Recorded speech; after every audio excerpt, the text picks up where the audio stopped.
Hello everyone, I'm Stacy Ellis, a registered dietitian and currently a doctoral candidate at Texas Women's University, and I'm here to talk to you about the study tips that I use to help me through my graduate programs. I am currently in a series talking about the PhD process and also grad school in general. If you are thinking about going to grad school or if you're thinking about getting your PhD, make sure you check out all my other videos on this topic so that way you can know for yourself if this is a step that you should take.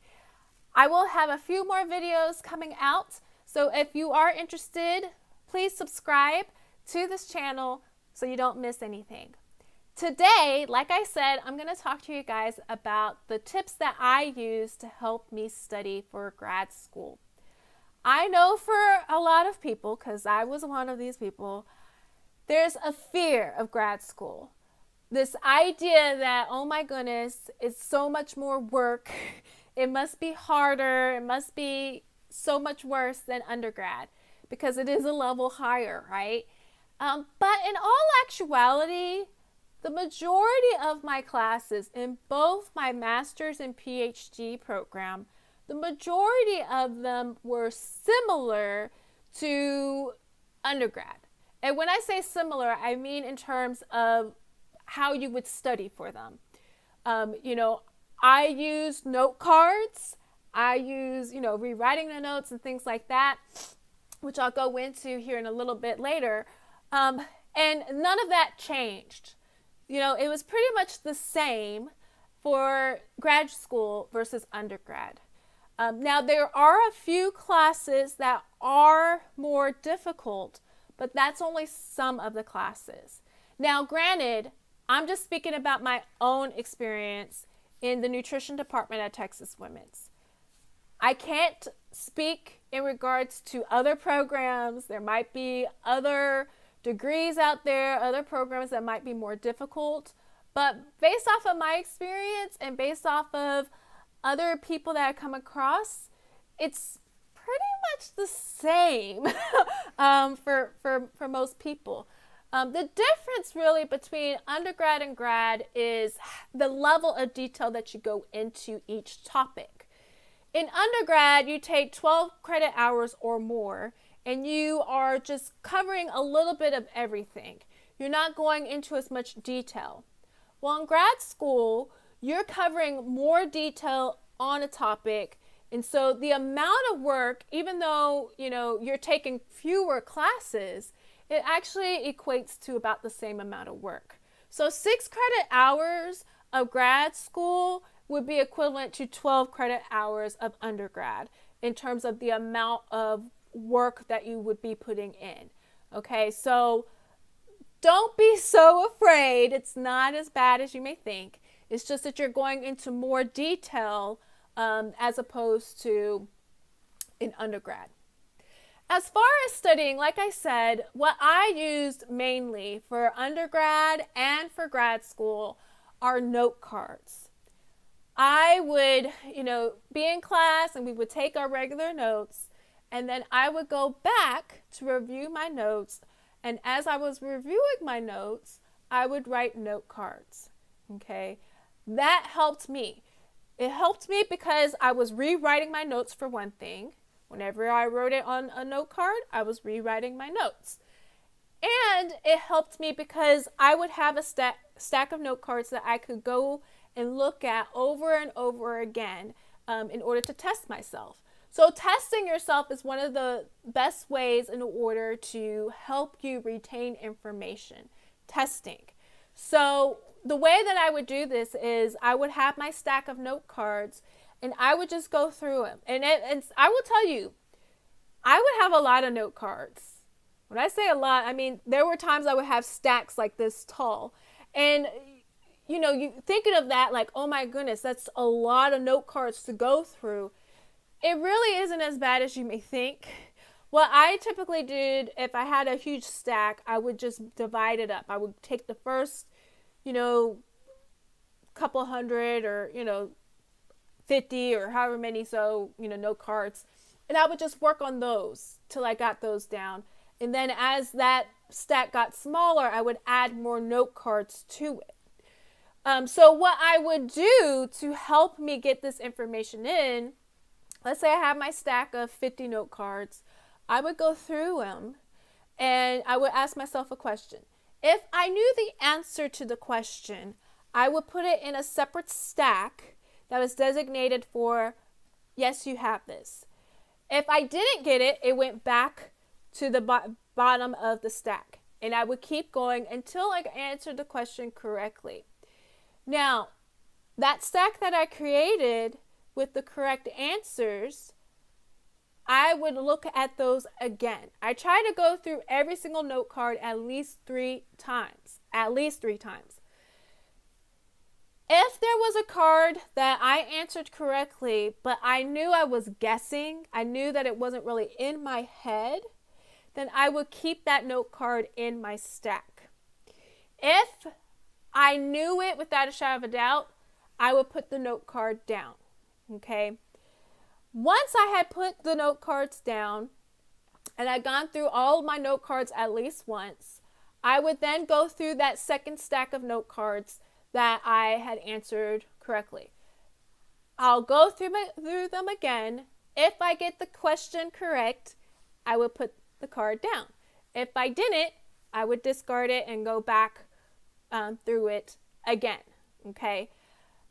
The more comfortable that I knew an answer, the more, I would have a stack for that, okay? So what ends up happening, I end up having 3 to 4 different stacks.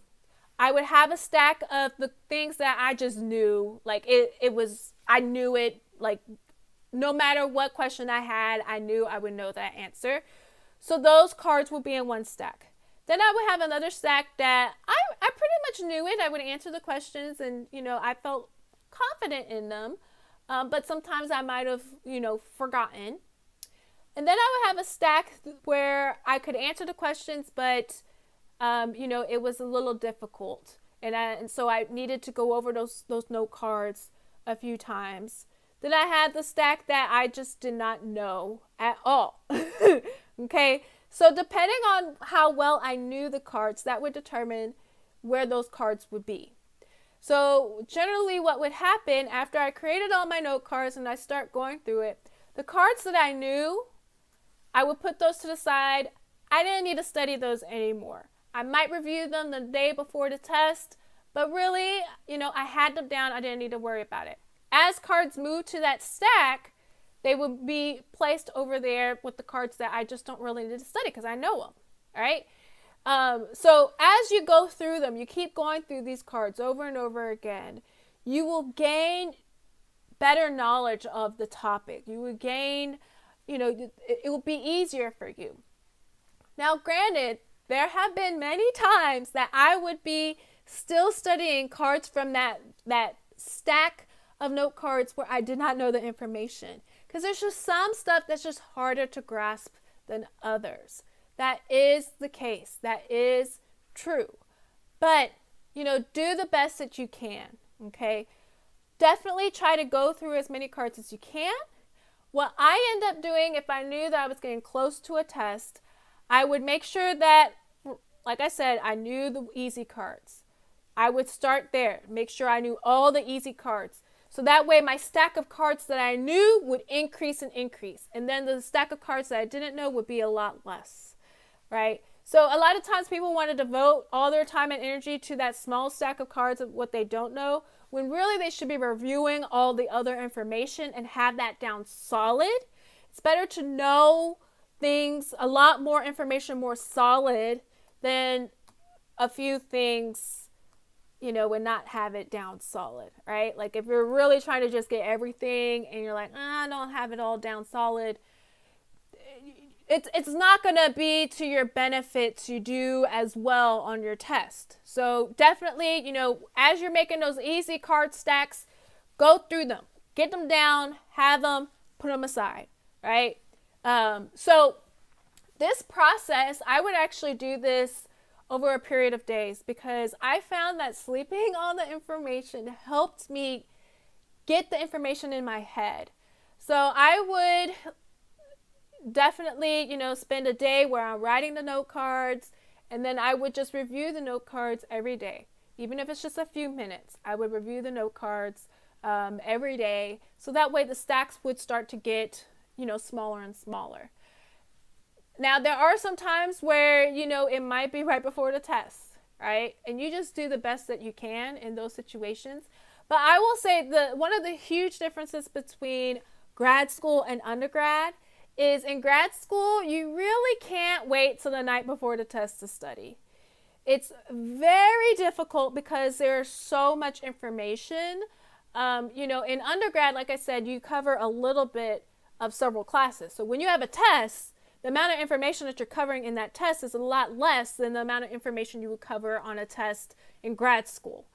And another thing, in grad school, generally you have fewer tests. Like you might have only 2. And so you're covering way more information. So to study that all the night before, you're not going to do well. You're just not. So you definitely want to make sure you are spreading your time out. And it doesn't have to take a ton of time. Like going through your note cards, you know, if you make your note cards and you just get into the routine of, okay, I have my notes, and then this is the day during the week that I write my note cards. And you just go through all your notes and you write your note cards, you know, and you just get that routine down. Then it's just a matter, you know, you have your note cards with you. You can go through them anytime. You could be sitting and waiting for a class and you're going through them. You know, you can be on a lunch break and you're going through them. You know, it doesn't have to be difficult. It doesn't have to be like a grand amount of time that you're spending, you know, on studying. You do need to devote time, though, that's scheduled, where you're going to, like I said, write out your note cards and you spend time actually, you know, studying and getting the information in. In terms of the amount of time studying, I will say that you do want to devote time throughout the week to study for your classes, for all of your classes. There are some people that can get by going a few weeks without studying a particular topic, but like I said, the night before a test is not going to happen. I think the shortest I've seen people do is maybe a week or a weekend, where they devote literally the whole entire weekend to studying for a test. But even with that, you still need to have a good knowledge base of the information before you start studying. And so along the way, you're already reading, you're already, you know, engaged in class and reviewing your notes at least a little bit before you're hitting, you know, that information hardcore. So it's not like you're just entering it blindly and you don't know anything. You still have to, you know, review your notes every so often, look at the information, if not in class, but, you know, sometime. Okay, because it's really, really hard to do. It's just hard to do last minute.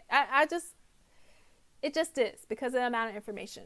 Okay, another tool that you can use that I used is teaching. So there's different ways that you can do this. You can work in study groups where you are teaching each other, you know, the different information.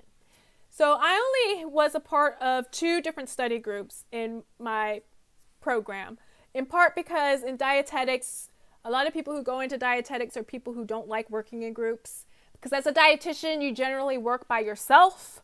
And so it's just kind of one of the personality traits. But if you are able to get a study group, if you're able to find people who want to work in a study group, it definitely could be of benefit. The only thing that you need to be aware of is the type of people you pick in these groups.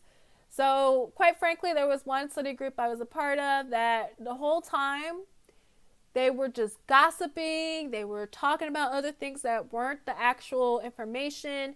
They were just complaining a lot about the information and why they have to learn this and, you know, all that type of stuff. You don't want to be a part of groups where they're not going to use their time wisely. You don't want to be a part of groups where they're just going to be gossiping and talking about other things or even complaining. Being a part of groups where people are complaining, that's just going to drain you mentally.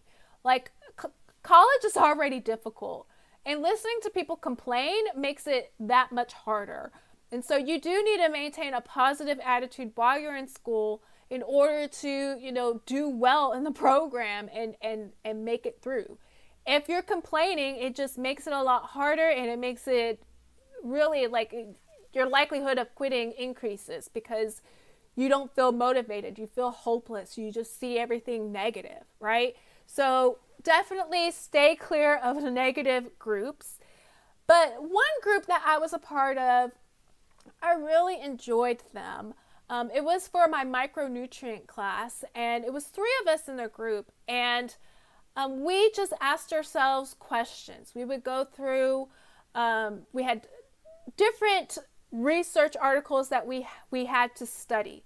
So obviously studying research articles versus a textbook or class notes is very different. And so we had to figure out a way how we were going to approach this information, how we were going to study it. And so we did it by teaching each other.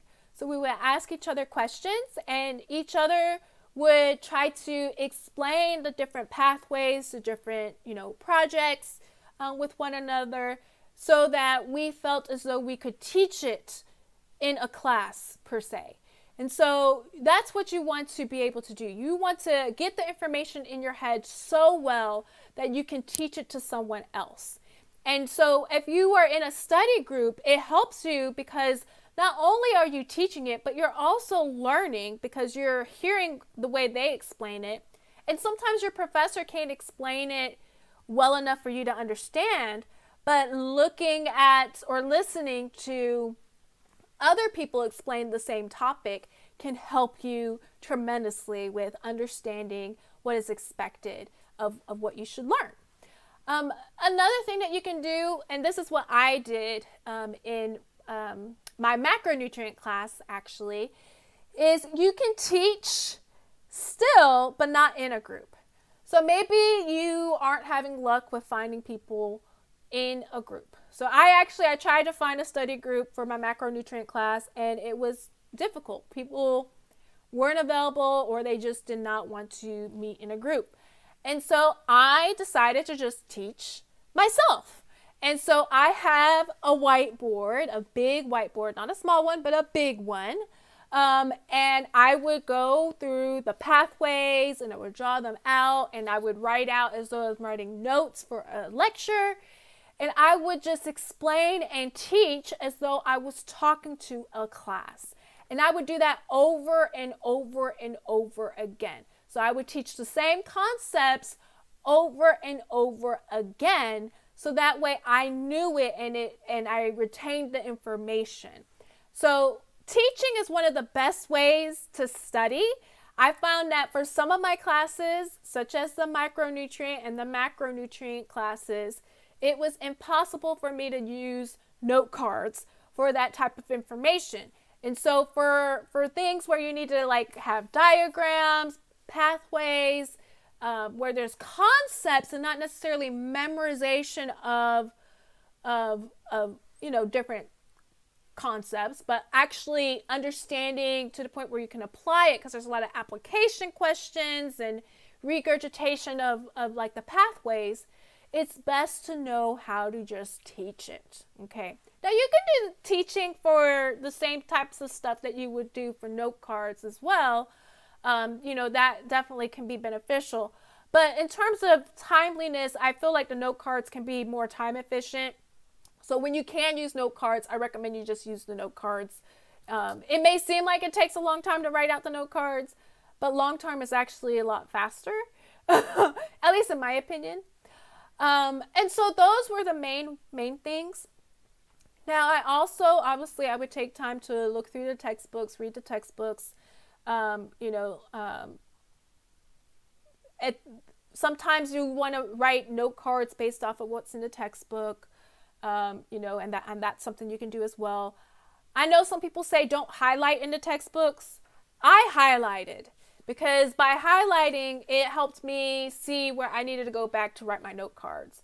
And so that's what I did. But sometimes what I did too, I would highlight in the textbook, and then to study, I would just go back and look at what I highlighted, and just see if I remember the concepts. If I remembered it, then great. If I didn't remember it, then I would write a note card for it. So I didn't necessarily write note cards for every single thing. I just wrote note cards for the things that I knew that I wouldn't know, and that I knew I needed to test myself more on. Okay. So those were the main ways that I studied in grad school.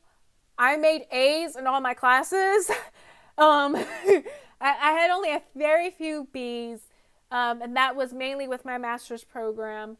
That was, if you watched, I think it's my first or second video, I explained that I was working 35 hours a week and taking 10 hours a week. So the B's were expected to happen because I just didn't have as much time. With that being said, do take time to study. You know, it is important, but know that it's actually not going to take all of your time. You know, I'm going to, you know, talk a little bit about time in another video, but just know, you know, just have a scheduled time of when you're going to study each day and, you know, devote time for that. And you should be fine. It's okay. I did not do all-nighters. You know, I think that was something that people do in undergrad, but, you know, I didn't really do all-nighters in grad school. I was able to get through the information before all of my exams. You generally have plenty of time to study for your exams. You know, you generally have enough weeks, you know, to get the information in and to understand it. I know, and sometimes in undergrad, it seems like there's a test after a test after a test. In grad school, there's fewer tests, so you have a little bit more time to digest the material and get it in, for the most part. I know there's some classes that are still kind of like undergrad where you have several tests, but for the most part, most of my classes, we had maybe 2 exams and a few projects. That was what was typical. There were a few that we might have had 3 or 4, but for the most part, they were very few and far between. So you had plenty of time to study, so you didn't need to cram the night before. So with that, I am going to do a part 2 talking about time. How much time would you be spending in grad school? Do you have time to do other things? So check that out. That video will be coming up here next. And with that, if you like this video, make sure you give it a thumbs up. Make sure you subscribe. I'm going to have a few more videos on grad school and the PhD process here coming your way. So make sure you are subscribed to the channel and ring that bell so that way you know when the videos are coming. And again, I will always say this. If you have any questions concerning grad school, leave those questions below. I'm here to help you. I could not find resources out there about grad school. And so I understand. You need the information. I'm here to provide you with what I can, so that way you can make the most informative choices that you can. All right, you guys, have a good one, and I'll see y'all in the next video. Bye.